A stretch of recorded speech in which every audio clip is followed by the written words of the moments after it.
you see. Whereas what we're finding now, it's really exciting. New studies in cosmology and evolution, a lot of people are working for this new universe story where we understand the universe as an organic living whole that's self-organizing. And what it really seems to me, is that the basic stuff isn't even matter or energy, but it's like fundamentally it's creativity, constantly taking different forms, transforming, complexifying, gaining higher consciousness, until you get to human beings where it seems to me something very special happens.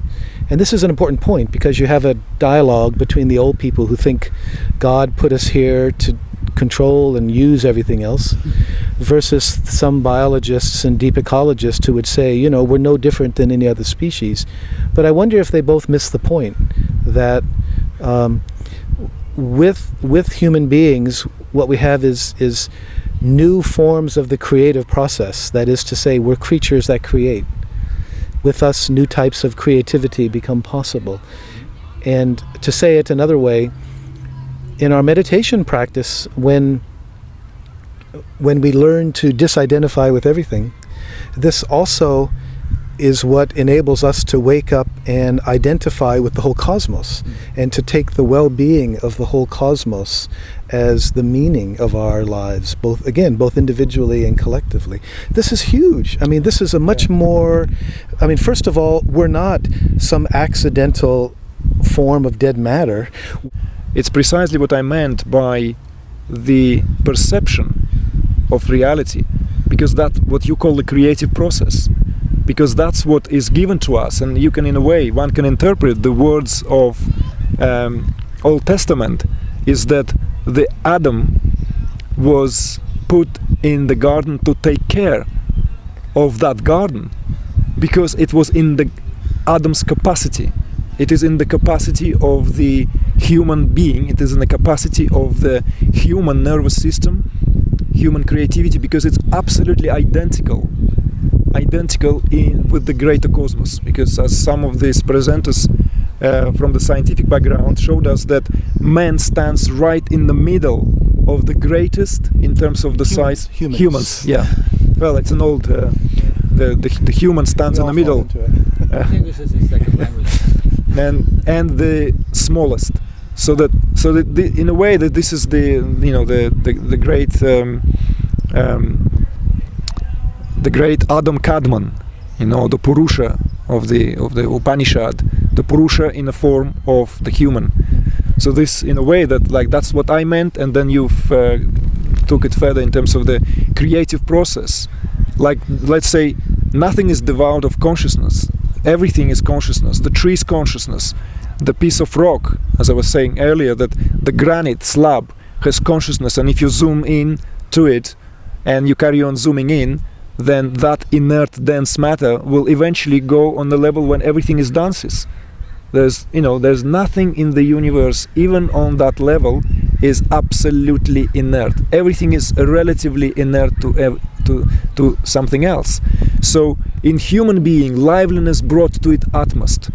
In human being, this is where the full world of basically this whole creation rejoices. And we forget that. We forget that a human being is indeed unique.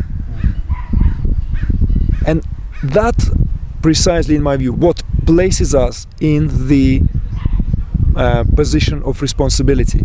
Not in that kind of like patronizing responsibility that we've been so far exercising over the rest of the, let's say, species and the earth itself, where we've been sharing the place. But I'm talking about the responsibility from the greater sense, from the responsibility that we are the creative beings with the capacity to literally make anything possible. The tree is just witnessing silently there, and that's what makes us unique. One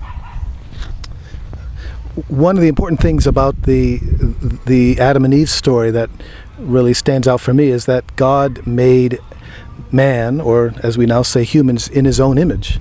Does that mean that God has two eyes and a vertical nose. No, I mean, if God is a metaphor for the creative process, it means that, with us, this we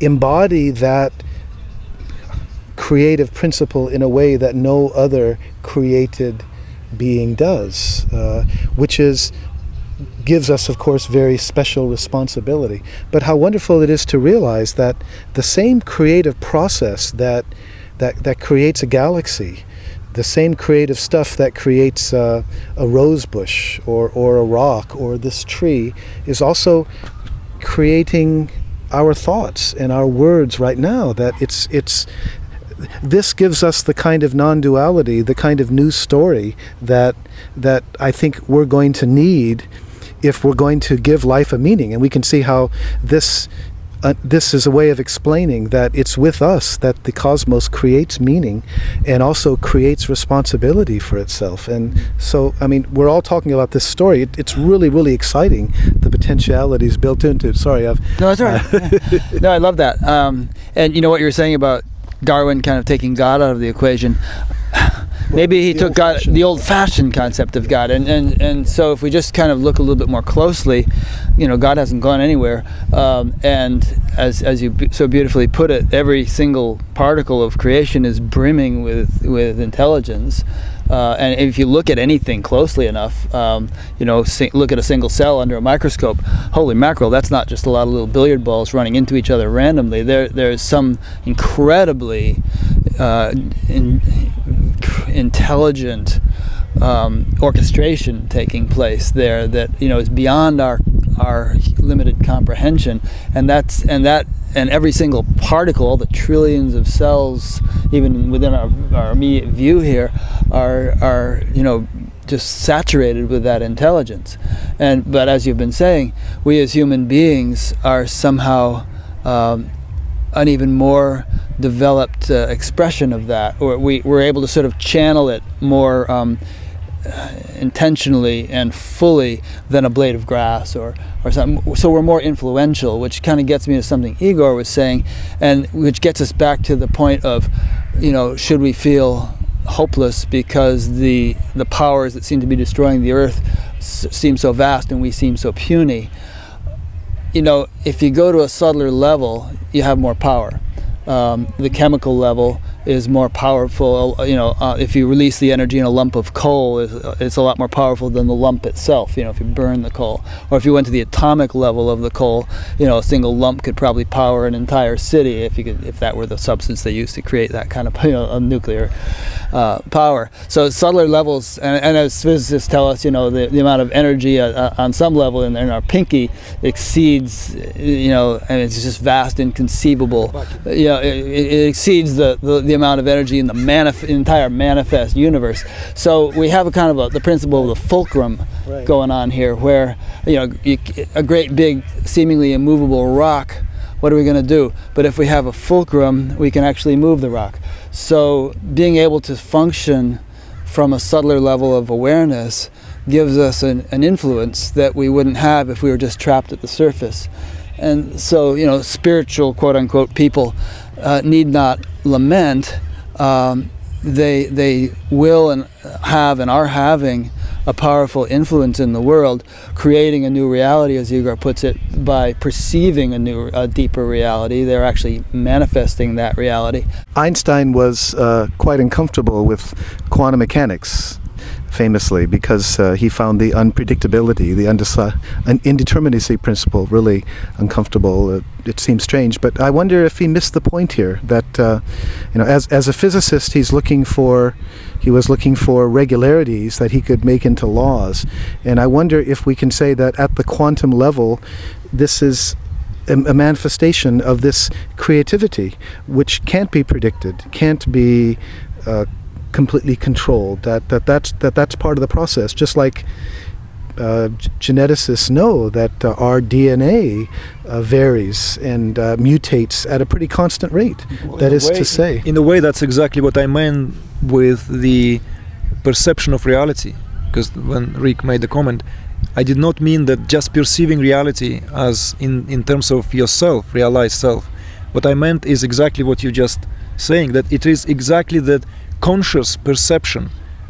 Changes reality. Yes, that Yeah. the way that's Creates what a new world. exactly. Right. I understand From that yeah. place, because our creativity is not passive. Right. It's always active. Yeah.